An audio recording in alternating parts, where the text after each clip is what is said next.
Good morning. Welcome to the 5th Annual Sustainability Summit for HBCUs. We are so happy to see all of your beautiful faces assembled here today and assume that you are a choir of the willing. You are among the individuals who know, understand, and respect the importance and the value of historically Black colleges. And the point of the summit, which incidentally was Tommy's idea 5 years ago at a 100 Black Men conference. We were on a panel together and he looked over and said, what do you think about us creating a summit where all the HBCUs, public and private, come together under one umbrella and talk about meaningful strategies to sustain HBCUs into the future? And it's incredibly important that we continue to do this, where we can have business input, we can have university input, we can have economic input. How do we drive the future to make tomorrow's success for our children today? It's so important that we work together because we value HBCUs, and so each year when we come together, we want to make sure, one, we bring to you corporate and foundation leaders, philanthropists, but more importantly for you to come together and work hand in hand. There's a lot that we can get done by having investors, but there's so much more that you can do working together. Investments today will ensure capacity building, education and development, and competitiveness for not only minoritized populations, but for our country more broadly. An investment in HBCUs is an investment in America. You all are the hope for a better America with all of our children. Get to have an equal opportunity at life and liberty and the pursuit of happiness. And it was because of you we got these landmark historic legal victories, because you allowed your students to stand up and speak truth to power for Brianna, who was like them, a college student. She was only 3 semesters away from getting her nursing degree. What we're teaching our kids now is to go to college to create a job for yourself. And so with that, HBCUs can be in the forefront of entrepreneurial excellence, entrepreneurial training, and creating ecosystems that support local Black businesses in the community so that we can circulate that $1.7 trillion that goes out of our hands to somebody else. We'll start there. Amen. Good morning, everyone. Good morning, everyone. Thank you so much. My name is Eric Nettles, and I'm with Xerox Corporation. Good morning to everyone. Welcome to our 5th Annual National Summit for Sustainability of HBCUs. I bring to you Dr. Rosalind Clark Artis, President of Benedict College and Summit Co-Chair, Dr. Thomas W. Dortch Jr., Chairman of the 100 Black Men of America, Inc., and National Black College Alumni Hall of Fame Foundation, and Summit Co-Chair. Again, welcome. If you need anything, please let your hosts know. Thank you and enjoy yourselves.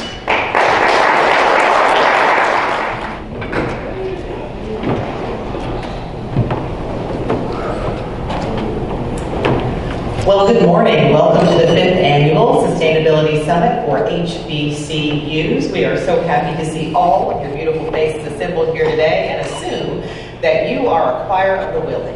You are among the individuals who know, understand, and respect the importance and the value of historically Black colleges.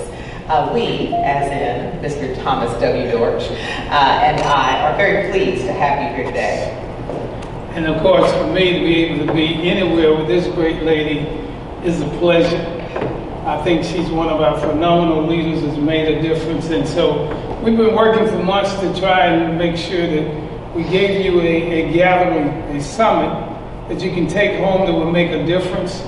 It's so important that we work together because we value HBCUs. And so each year when we come together, we want to make sure, one, we bring to you corporate and foundation leaders, philanthropists, but more importantly for you to come together and work hand in hand. There's a lot that we can get done by having investors, but there's so much more that you can do working together. And so with alumni, with administrators who are here and presidents and chancellors, we want to continue doing this. As we all know, Dr. Artis, that soon the CARES money is going away.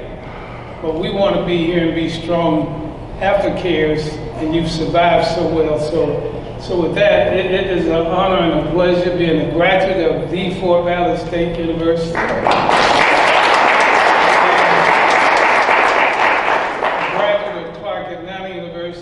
CAU first.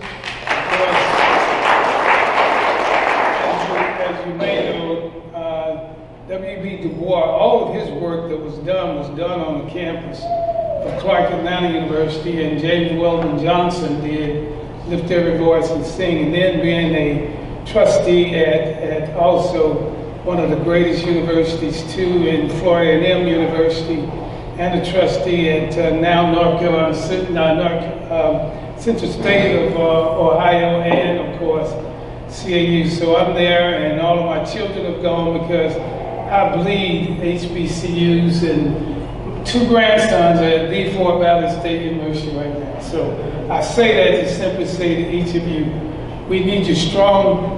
You got to keep the doors open so our children have alternatives, but more importantly, they can get the very best education that's available anywhere in the world.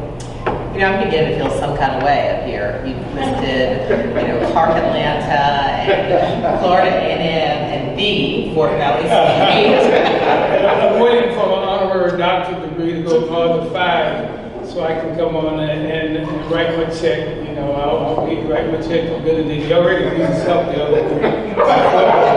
Beating up everybody in football now. We're trying. But it's all love among HBCUs. Every HBCU represented in this room is a valuable member of the HBCU family. We're happy that each of you has taken time away from your busy schedules to come here to collaborate, to ideate, to listen, and to learn. And the point of the summit, which incidentally was Tommy's idea 5 years ago at a 100 Black Men conference. We were on a panel together, and he looked over and said, what do you think about us creating a summit where all the HBCUs, public and private, come together under one umbrella and talk about meaningful strategies to sustain HBCUs into the future? Well, the response was, I don't work for you. Actually, I do. I do work.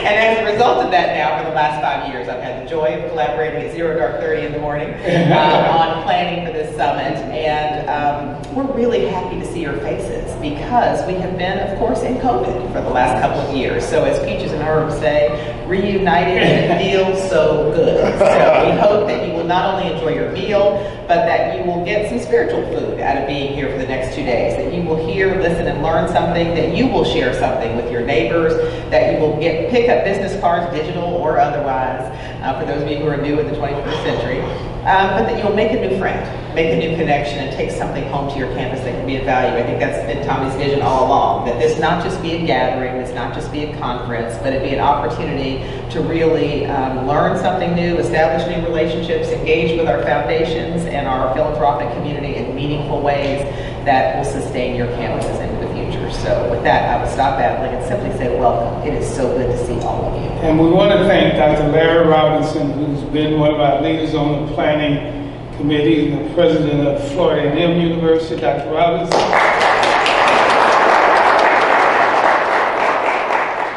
Dr. Quentin Ross is taking care of the business, but he has a whole team that will be joining us from Alabama State University. The United Negro College Fund has been part of the team all 5 years. We have the chairman of the board, of course, Milton Jones, who's here. Harry Johnson, I don't know if Harry's in the room, who is the head of the Thurgood Marshall Fund. And we also have the 100 Black Men of America and the National Black College Alumni Hall of Fame and NAFIA. So it's been a team effort because all of these organizations have worked tirelessly to make sure that these institutions stay strong and the doors are open. So we thank all of our co-hosts and planning committee and that phenomenal staff from all of the organizations that have worked with us. So with that. And our sponsors. Yes. Now, our sponsors and our investors, I tell you, we couldn't do it without them. And you saw the board that lists all of them, and look in your books, you'll find a little bit more about some of those individuals. We can't say enough about these great institutions. As you see the workshops and the sessions we have, even from Keepers of the Promise and all, it's about those who make promises, keep them, but more importantly, these great institutions, we could not in this nation have the progress that we have without our corporate and our foundation and our philanthropic community. So we thank each and every one of the investors. And by the way, a little special treat this evening, you'll see a special presentation. Bethune-Cookman was hit pretty hard by the hurricanes. And so we have a special presentation that will be made this evening. But with that, Dr. Artis, you know, again, anywhere I can be with you is an honor. Likewise. And count me in, and don't beat up on us so bad next year. We're doing the best we can. Thank you all for being here. As you start this opening session, we have a treat. It is an honor for me because I get to introduce my mentee, my fraternity brother, and a man who, as we all know, when we lost Johnny Cochran, folks said, well, who's next? And this young man has been really good over the years. He holds his own position in the annals of law and justice. You know, there's only one Johnny Cochran, but there's only one individual I'm introducing now.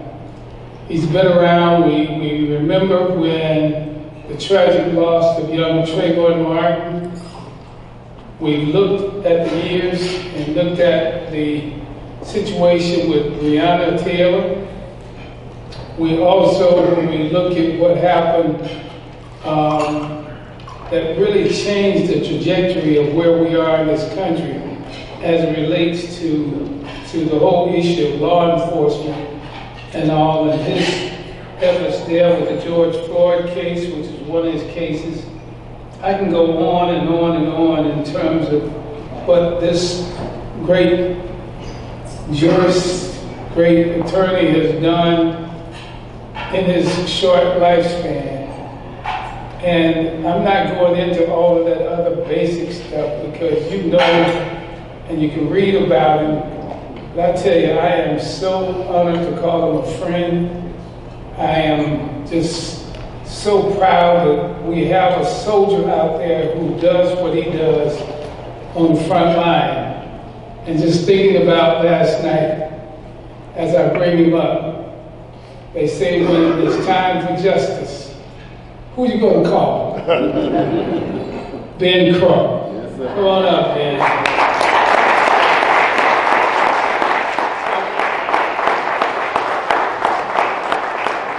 Thank you all very much. Thank you to my friend, my mentor, my fraternity brother. Yeah, great Omega man. Tommy Dortch, who does so much for our community, our people, and our culture. The thing that makes Tommy great is that he is always standing up for black people, even when it's not popular. Tommy still stands, whether it's with 100 Black Men, whether it's being a phenomenal businessman, or whether it's as the founder of the National Historic Black Colleges and University Alumni Hall of Fame.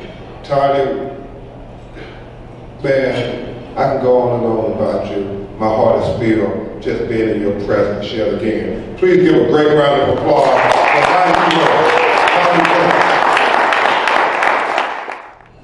May it please this court, I want to apply just a few minutes to make the argument that historically black colleges and universities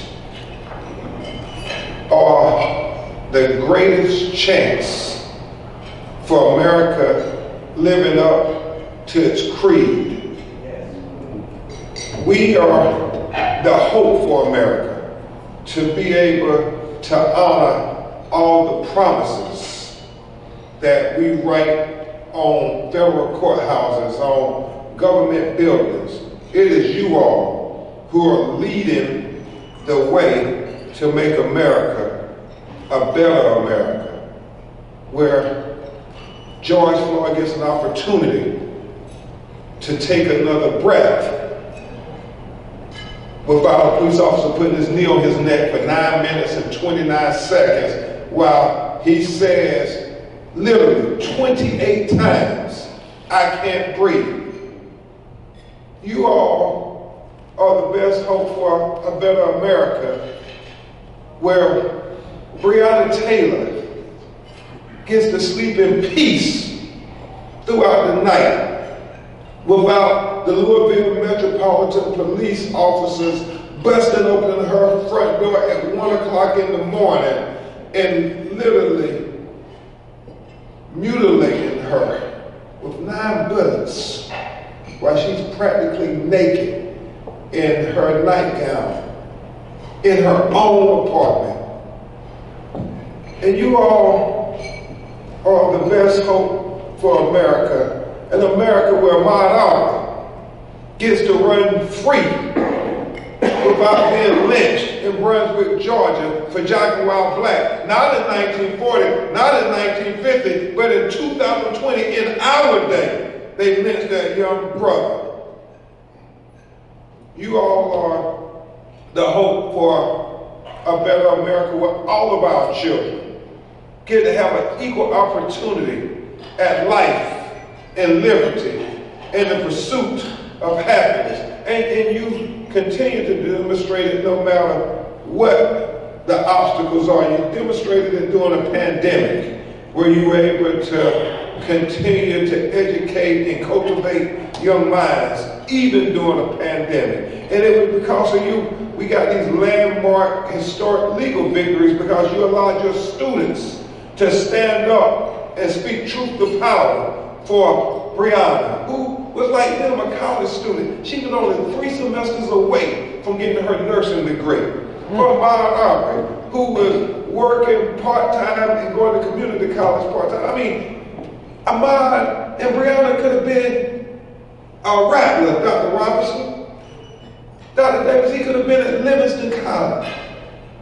I mean, this is what's at stake here. That's why you all have to continue to lead the charge to say we will never back down in the fight to uplift our children, our communities, and our culture.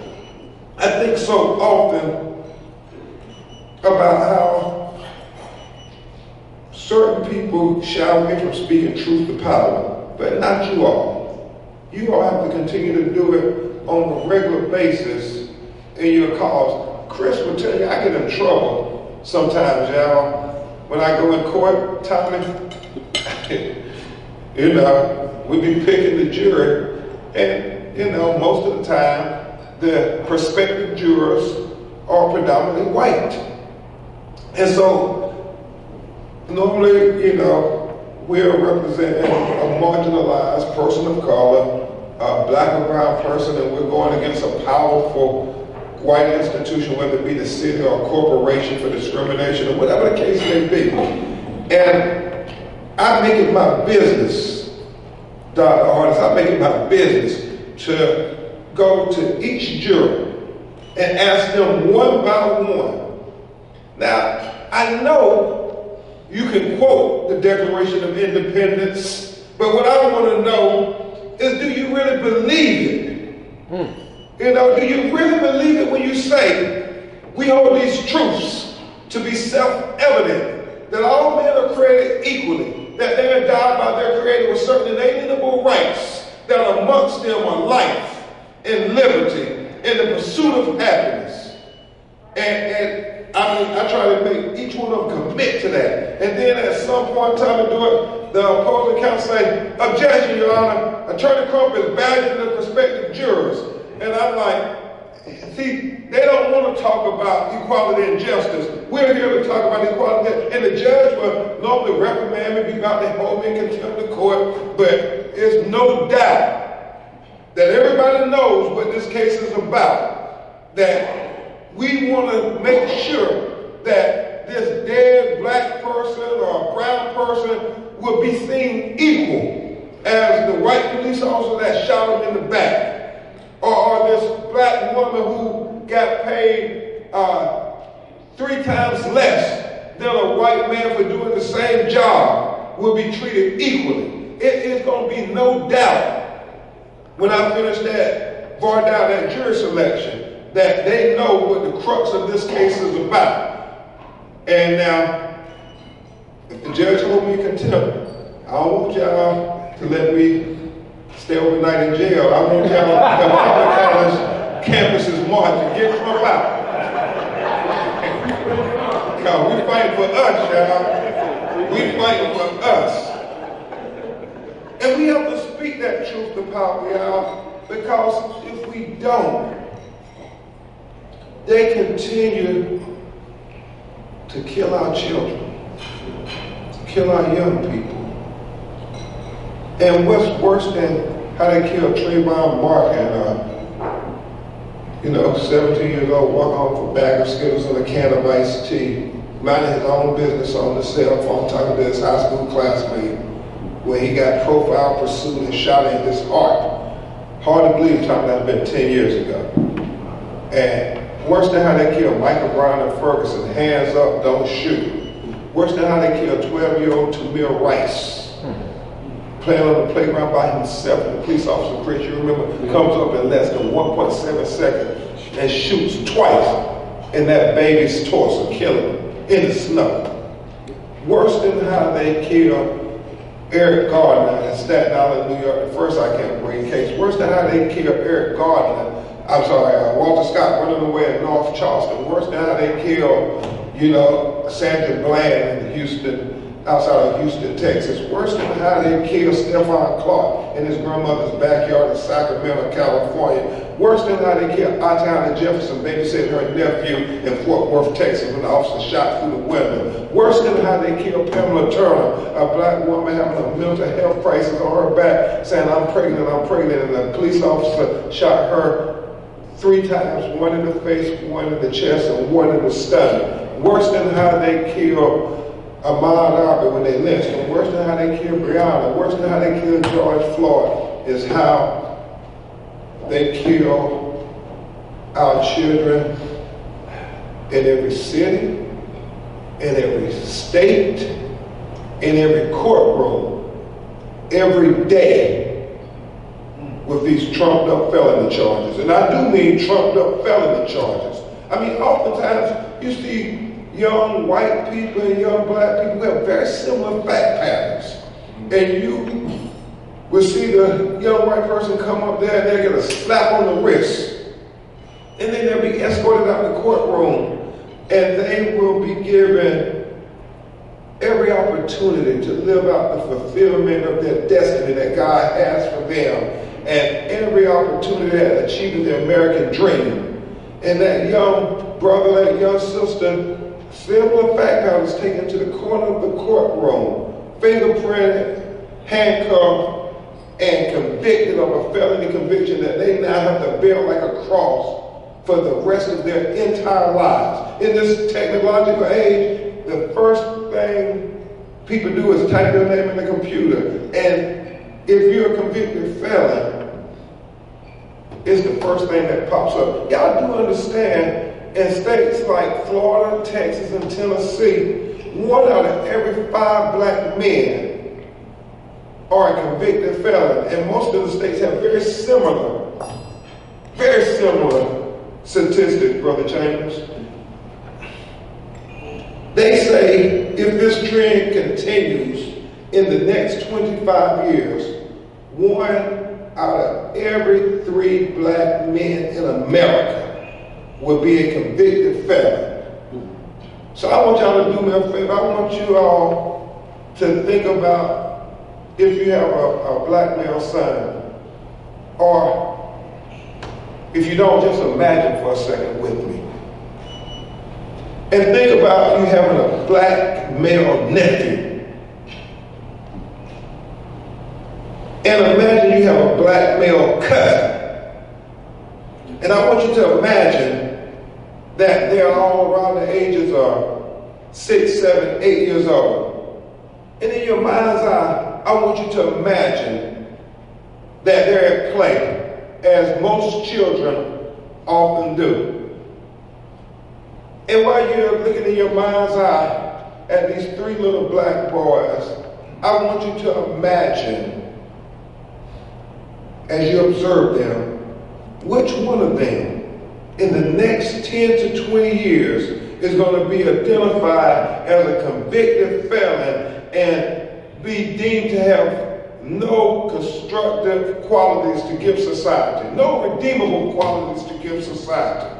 I mean, because that's what they're doing. And it doesn't matter your zip code, it doesn't matter your salary, it don't matter how many PhDs or anything you got. The statistics say 1 out of every 3 black men, if this trend continues in the next 25 years, will be a convicted felon. And you say, oh, that can't happen to my child. The hell you say. That's what we're fighting, y'all. And so we got to save our children. We got to go get them. You know, Ben Franklin said that democracy is like 2 wolves and a lamb voting on what to have for lunch. You know, Dr. Robinson, I ain't got to be no scientific scholar to know how that vote gonna go. But he said liberty. He said liberty is making sure that that lamb is well armed to protest that vote. So what we have to do is make sure that our young lambs of color are well armed to protest, not with guns, not with bullets, not with any means of violence, but with intellect and strategic thinking and diplomacy. We got to make sure our young lambs of color are well armed to protest the school to prison pipeline that has them in their targets. We got to make sure that young lambs of color are well armed to protest the prison industrial complex. We got to make sure that young lambs of color are well armed to protest voter suppression that would try to have them not be able to choose who will be the leaders of their community. We have to make sure that young lambs of color are well armed to protest denial of access to capital and bacon while black. We got to make sure that young lambs of color are well armed to protest denial of access to quality health care. We got to make sure that young lambs of color are well armed to protest environmental racism that would see young brothers and sisters in South Central Los Angeles have only 1/3 of the lung capacity as little young white people 15, 20 miles down the road in Santa Monica, California, because they have made it legal to have toxic pollutant chemical plants and factories in our neighborhood where our children play and go to school and live every day. We got to make sure that our children, our young lambs of color are well armed to protest these reproductive rights racism. I mean, don't take Ben Crump word for it. Chris would give you the articles and the studies. In the state of Tennessee in 2018, you had a judge standing in open court when black men were convicted in his courtroom. They could be facing 15 to 25 years, some of them life. And what he would say to them is, I will sentence you to 7.5 years if you agree to be sterilized. If you agree to be sterilized. He had the audacity to say, we don't want you all procreating. We don't want you all making other black babies. And if you say, okay, well, that's Tennessee, that's the South. But Attorney O'Neill will tell you, in liberal California, the same year, 2018, they had black and Hispanic women who were incarcerated in prison being given routine sterilizations when they went for basic medical procedures. And it reminds you, Tommy Deutsch, of things from years past, like the Tuskegee syphilis experiment, like the soldiers who were given, the black soldiers who were given faulty gas masks to study the effects of how the tear gas will impact the body if not properly prevented oxygen from going to them. And it reminded you of the Mississippi appendectomy. I see some heads nodding. Y'all remember in the state of Mississippi for about 9 years, they were routinely sterilizing and giving black women hysterectomies when they just went to the hospital. Black women like Fannie Lou Haney, who lost her ability to have a baby because she went to the hospital because she had the flu. And we say, oh, that was back long ago. No. This was in 2018. So that's why you black colleges, we got to go save our children. We got to go teach them to be well armed to protest the enemies of equality and not let them be able to kill our children softly. Because when you have these felony convictions, it's like they're killing you softly. It has been said that a lot of times when young people of color get felony convictions, it's like they're the walking dead. They just ain't issued a death certificate. And so what we got to do, and what I often do, if you know somebody who went to school with you, who's a convicted felon, if you know somebody who goes to church with you, who's a convicted felon, or if you're like me, and you have family members who are convicted felons, every time I see them, I tell them, man, we still think you have redeeming qualities to offer society. We still believe that you can be constructive and make a difference in society. We still believe you're one of the best things your mama and daddy has ever produced. We still believe that God has a plan for you. We still believe in you. We still know your future is bright. And we have to keep telling our young people who got these scarlet letters of convicted felons over and over and over again, every time we see them. Because if we don't, brothers and sisters, we will have an entire generation of our young people who are being defined by a racist criminal justice system. And we cannot allow that.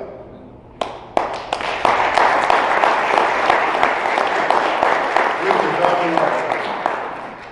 And so we have to be strategic, y'all. I know we were on a panel and it was fascinating to me. A young brother who's a mentee of mine told me about a book called Upstream. And it's kind of profound. Hopefully everybody will go out and get this book. But the crux of the book was this. You had a brother walking down river one day, Tommy Deutsch, and that brother was minding his business, walking down river, and he heard a little young black child in the river saying, help me, oh God, help me, I'm drowning, help me. And so the brother, he went and he jumped in the river, and he saved the young black child.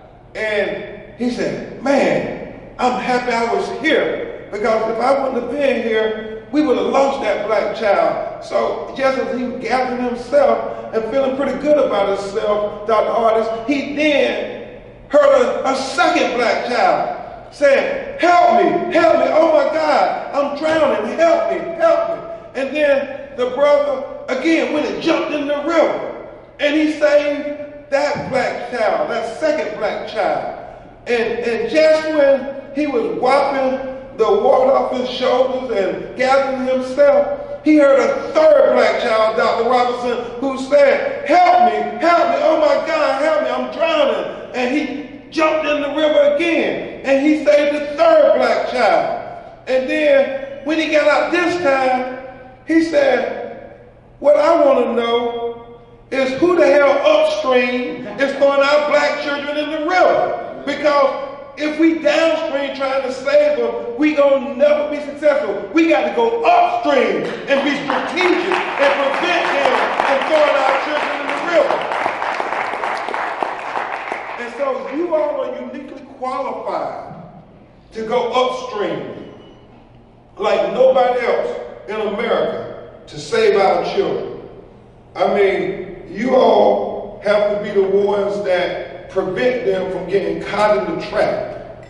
That is why you all exist, to make sure our children can be saved from a racist, bigoted, criminal justice system in society that don't value them as equal, don't believe in the Declaration of Independence.